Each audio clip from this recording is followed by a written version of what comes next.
রায়ানের কাণ্ড দেখে আজ খুশিতে আত্মহারা হয়ে গেল পারুল।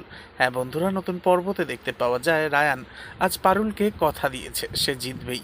তাই সে খাতায় কলমে আবার কখনো ল্যাপটপ অন করে বিভিন্ন তথ্য নানান রকমভাবে বের করে সে নিজেকে তৈরি করতে থাকে আর একা একা বলতে থাকে, ভালোবাসতে গেলে পরস্পরের সমান সমান হতে হয়, যোগ্য হতে হয়। আমি এখন বুঝতে পারছি, আই ওয়াজ সো রং। এরপর রায়ান পিসিমণির ঘরেতে এসে পিসিমণিকে বলে, আমি এই কম্পিটিশনে পারফর্ম করব পিসিমণি, আর এই কম্পিটিশান আমি জিতবই, তুমি দেখে নিও।